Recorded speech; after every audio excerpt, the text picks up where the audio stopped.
You're about to enjoy a Cloudcast original. Local stories, local storytellers, local brands. Have you ever felt that you as a woman may not appear to measure up when you see incredible women in strong roles? You may be surprised when hearing from women in these positions and how we all share many of the same challenges. Thank you for joining us for the SheEO Lead-In podcast with Rebecca Jones as we share the journeys of women.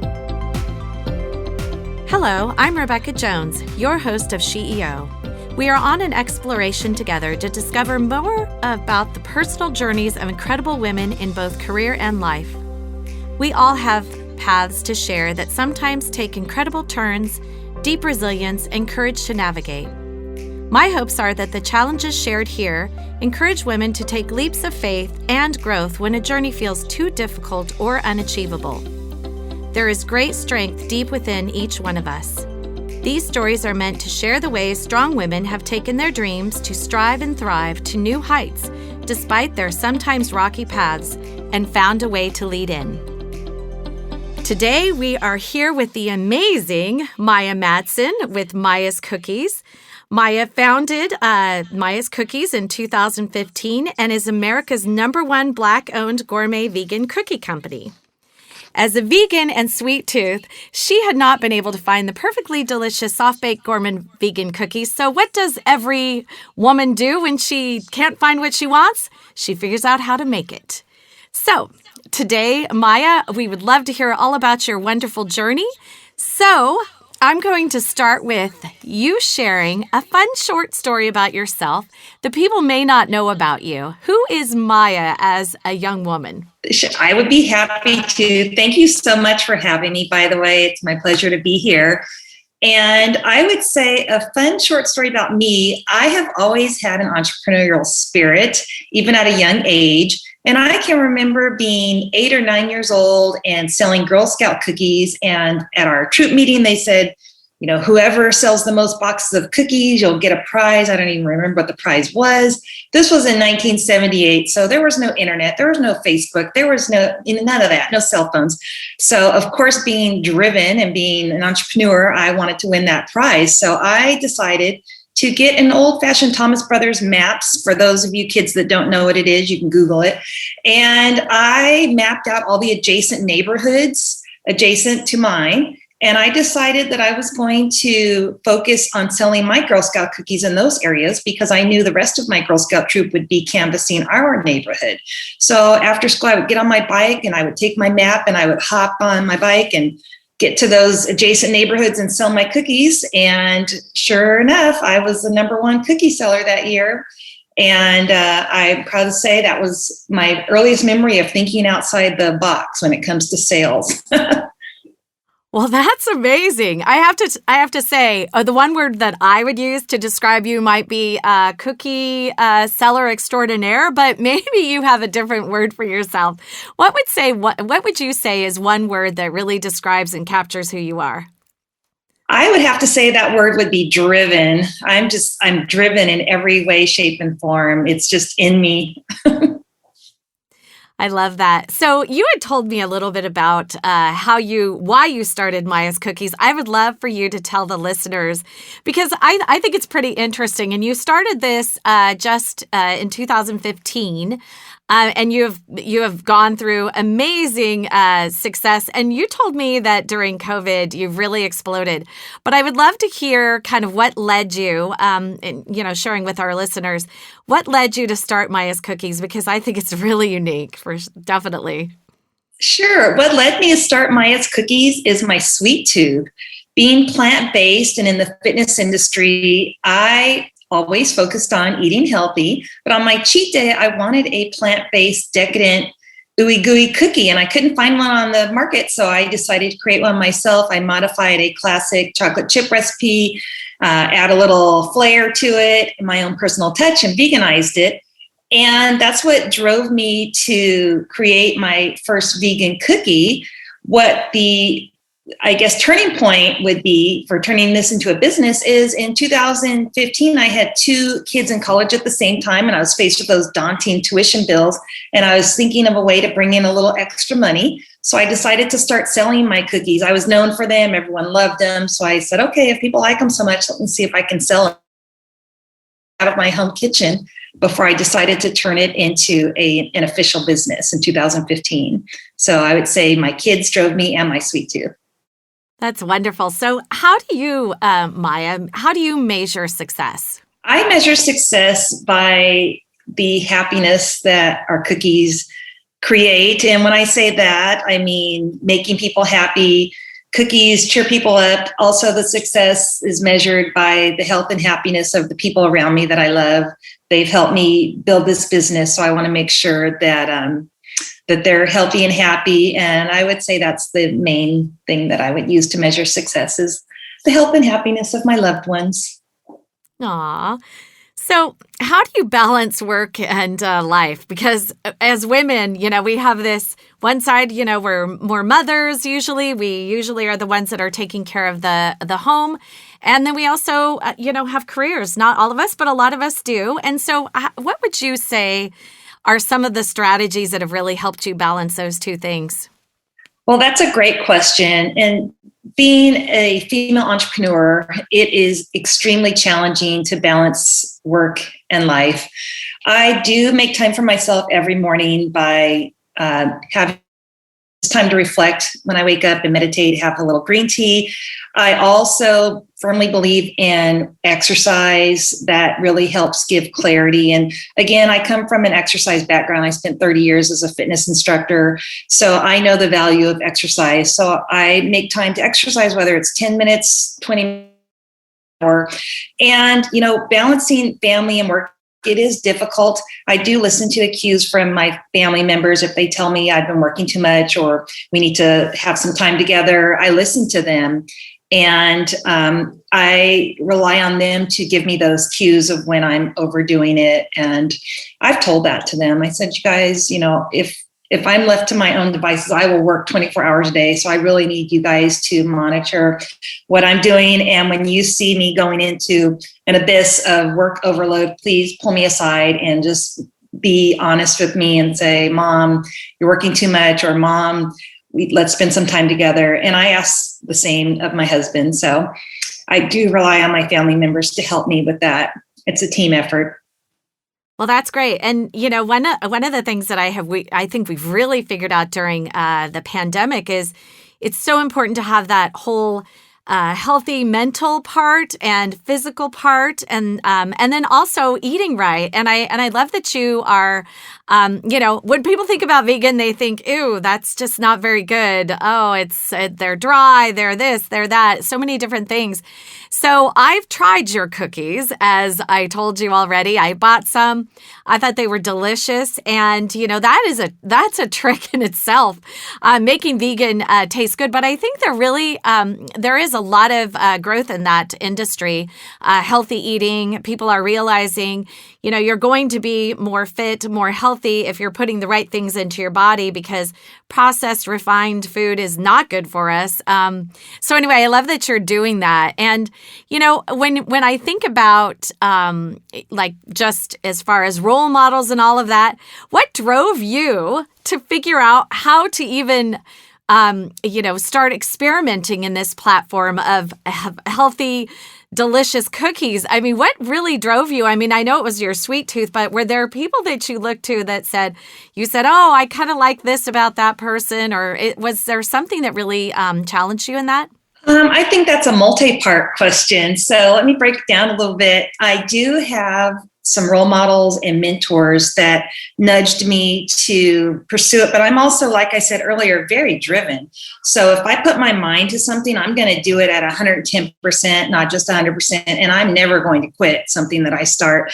So I definitely believe in nutrition to help with your overall mind-body balance. And it's important for me to stay on top of my nutrition because I'm a founder of a business and I'm responsible for not only my family, but my employees that are like family. They're all relying on me. So I need to be at 110% myself. So I do eat extremely healthy. I just finished 16 ounces of my celery, orange, cucumber juice before this podcast. So that is important to me. But I also believe in indulging and treating yourself. I love sweets and I love delicious gourmet high quality sweets.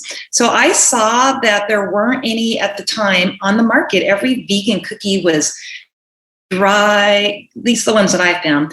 I went to every grocery store just to see what kind of product was out there before I officially launched the business.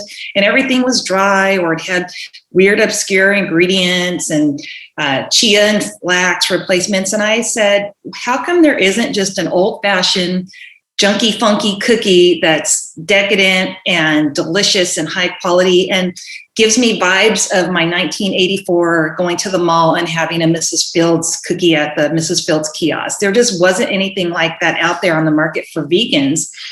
So I said to my husband, I wonder why that is. And he is not an entrepreneur. And his answer was, well, there must be a reason. And I said, well, I can't find a reason. So I'm going to set out to make the most delicious ooey gooey plant-based cookie. And I felt like I did that. And I was really proud of my basic chocolate chip recipe.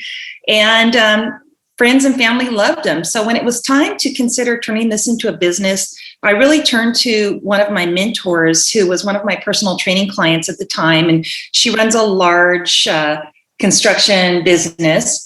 And so I know that she knows how to operate and run a business. And I talked to her about it, and she gave me the nudge. And just having that second opinion and that vote of confidence is what I needed to push me over the edge to take the leap and the jump. I know nothing about the food industry, at least I didn't at the time when I started this business.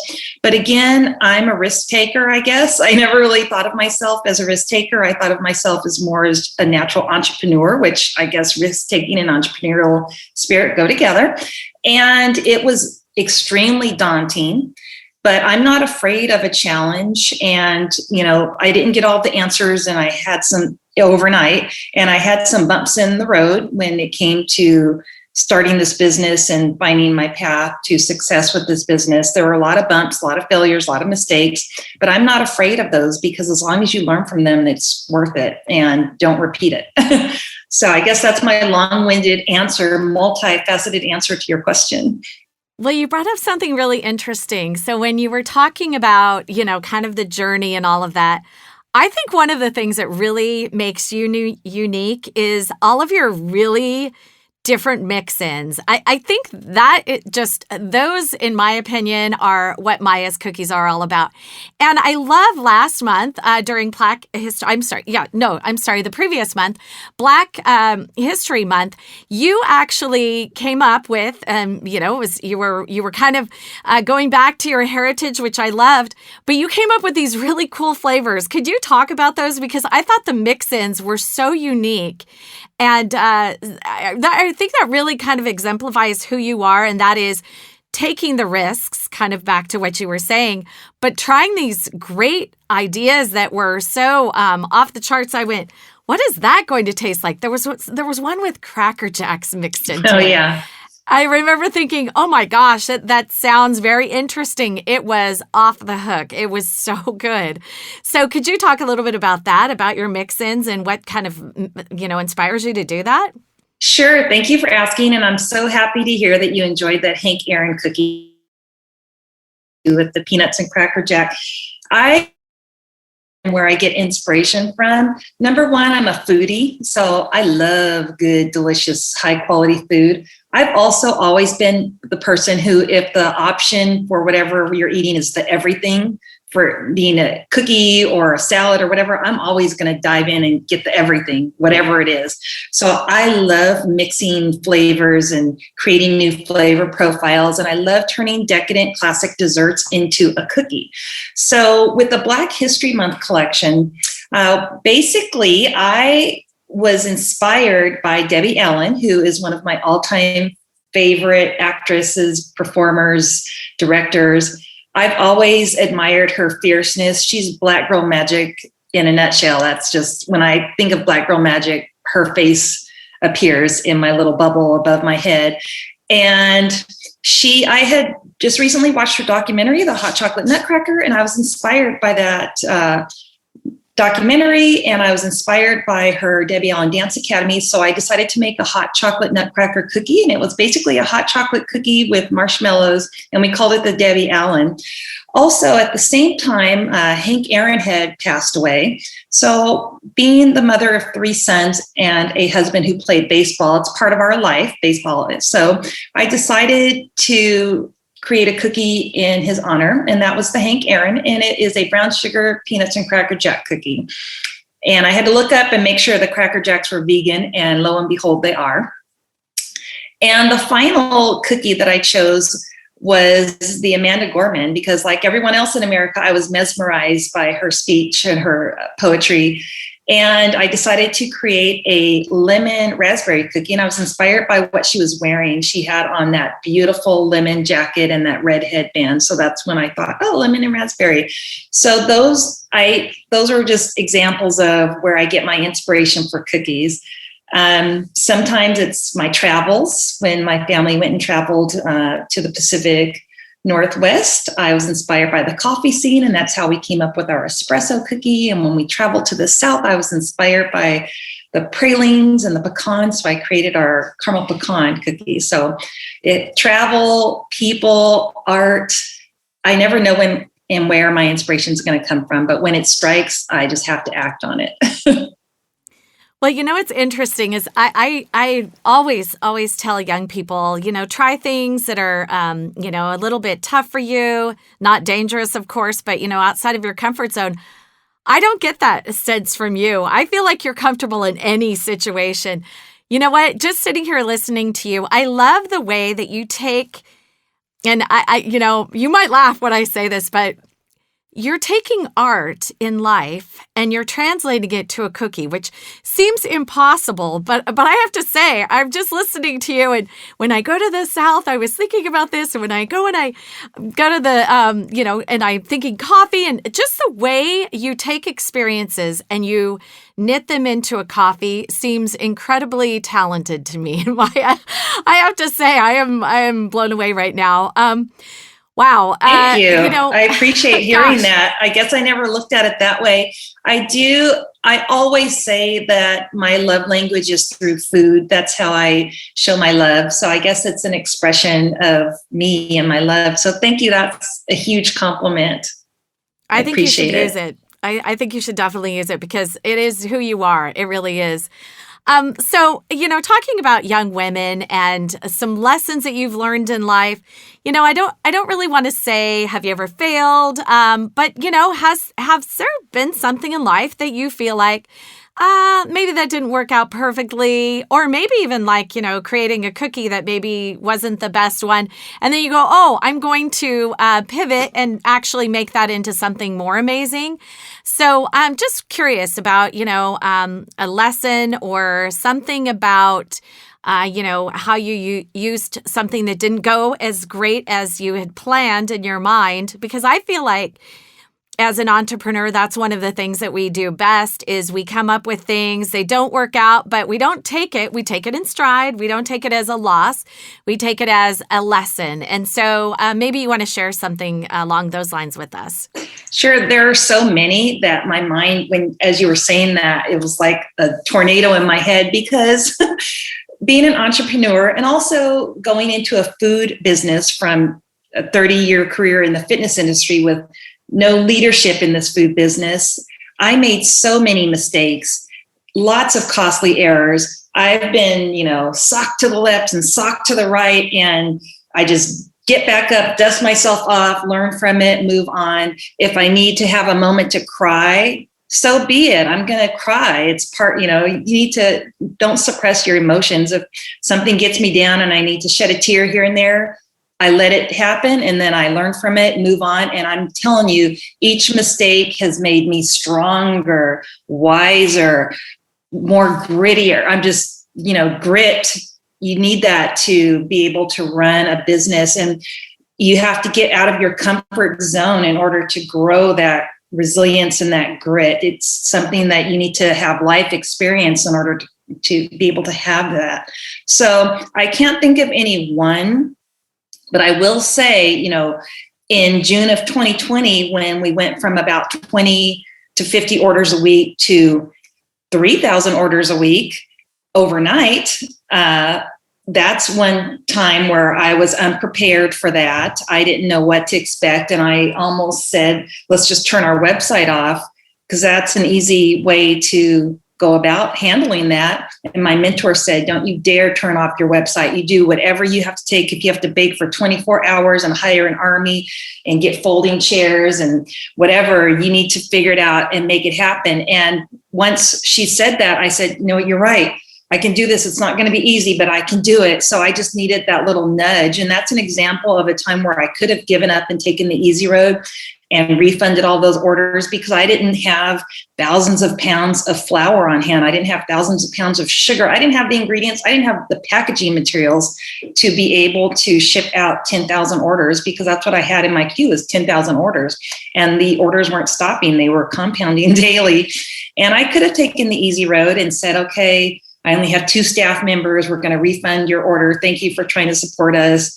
But instead, I put my big girl pants on. I cried for about 10 minutes. I asked my family for their support and patience. And I dusted off my sleeves and said, let's get this done, and figured out a game plan. And I'm happy to say that it was daunting and hard. And I was working from 4 a.m. till 9 p.m., days on end, not eating, because if I stopped for even 15 minutes in production, that would slow us down by 200 cookies. And we couldn't do that to stay on task. And we got through that, and it made us all stronger as a team. It brought us closer together. And now I feel like it just helped me with my confidence, and know that no matter what the task is, it can be handled. And if you make a mistake, just brush yourself up and move on. And it also taught me to rely on my network, my group, for support, because so many people I reached out to were able to come through and help me. And I never would have thought of doing that in the past. So those are just lessons I learned during that period, which was our June 2020 bump, I guess you would call it. So a bump. Wow. Well, that is amazing. And I do. I appreciate your transparency so much. Being able to share, that you had a tough time and you were able to take a moment, cry, and then you take a deep breath and you figure out how to move on. That is really inspiring. And, the tremendous, 30 to 50, I guess, orders a week, and then up to, what did you say, 3,000 a week? Yeah. That's crazy. That is crazy. And it didn't stop. Once we hit 400 orders that day, we were so excited. And then I went to bed and woke up the next morning, and there were 3,000 orders in the queue. And I just thought, oh my gosh, what am I going to do? So, we got through it. We handled it. There were some bumps along the way. It's COVID, so supply chains were held up, and I had to address everyone and let them know that there was going to be a delay. It's on our website. It said we would get those orders to them within 3 days. So I went on social media for one of the first times and had a breakdown on social media, and people responded to that because it was my true, authentic self. I had bags under my eyes. It had been 3 days of nonstop trying to figure out a plan to get these orders fulfilled. So it was a lesson, and it was a challenge. We overcame it. We did it. We came out better and stronger. And I want to say to any women and girls out there listening that, I cried and let my feelings be known. And there's no reason why we should ever have to suppress that. That's our true, authentic self. And it's your life. If, you're feeling a certain way, then let it come out. Don't feel that you have to hold anything else. And that's on everyone else if they can't handle it. And it's not a sign of weakness. No, not at all. I feel like it's a regrouping moment, right? Yeah, if you see me cry, you better best believe that when I'm done crying, SHIT is about to go down, because that's like my call to action. Like, I'm crying right now, I'm getting it out, but you better best believe I'm coming out stronger in about 15 minutes once I get that emotion out. So I have to tell you, I might have changed my opinion about you. I may have a different word to exemplify who you are, and that is warrior. Because truly, that is what a warrior does. They kind of regroup. They, get all the stuff out of their way, and that emotion to get it out of your way, and then just say, okay, now let's move on. I love that. Thank you. I'm not kidding you. I'll never look at you the same. I actually am going to have that in my mind now. Thank you. I love hearing that. Warrior, I'll take it. Now you're going to have someone actually make a portrait of you in a warrior suit of some sort. With a cookie. The cookie warrior. Cookie shield. Yes. So what is next in your journey, Maya? Next in my journey is expansion. I'm so happy to say that this summer I'll be bringing my middle son on board. This is truly a family business. We're looking to expand. San Marcos is in my, frame of where I'm looking. So I'm happy to explore all of my options, but we're definitely trying to expand. We get customers coming to our little storefront from North County, from Los Angeles, from all over. So I think that they deserve to have a Maya's cookies closer to them. Definitely. So when you look at your entire journey, and you think about the next generation of female leaders, what would be some advice that you would like to have them hear today from you? I mean, you've said so much that is really inspirational, but what do you think that would look like as far as advice for young women? I would say listen to your gut, listen to your instincts. Don't be afraid to take a risk, and don't be afraid to fail, because as I mentioned earlier, when I have failed, it's been some of the most challenging times of my life, but I've also failed and turned it into I can't even put into words, but a learning experience that's made me stronger. So don't be afraid to fail. And I would say find a mentor, someone who truly is invested in your well-being, your success, and who will tell you what you need to hear, not what you want to hear. And just be fearless. Don't let anybody stop you. Don't be afraid. Go for it. Oh, I love that. When I think about a mentor, I think you kind of mentioned this, having more than one is always good too, because I think having, a lot of different people from different backgrounds, just encouraging you and being part of your cheerleading team, I think that's important too, is just, having all this feedback from other people. And I do agree with you, not what you want to hear, what you need to help you move forward and grow, because that's part of, I think, leadership is growing all the time. And yes, we're going to fail. We're going to make mistakes, but I think learning from those mistakes and being able to better ourselves and become the best version of ourselves is really important too. So, yes. Maya, I thank you so much for joining me today. It's been a real pleasure getting to know you better, getting to know a little bit more about your journey, and just really proud of you. And I don't know how you're going to keep up with all these orders, but hopefully you'll be opening another production facility soon, and maybe another storefront too. But I wish you the best of luck. I'm really proud to watch you grow, and I'll be watching you. I will be watching your journey. I really appreciate you coming on today. Thank you so much. It was my pleasure to be here, and I really admire all that you do and have done as well. So thank you. Thank you so much, Maya. Now that was powerful. We hope you've been lifted and encouraged by today's inspiring voice. Always remember that life doesn't look exactly the same for each one of us. Never stop dreaming, striving, and thriving. In future episodes, we look forward to bringing you powerful stories from amazing women who learn how to lead in to challenges. Thank you for listening and being part of our community with SheEO host, Rebecca Jones. You have been listening to a Cloudcast original. Local stories, local storytellers, local brands. Find more stories at cloudcast.us.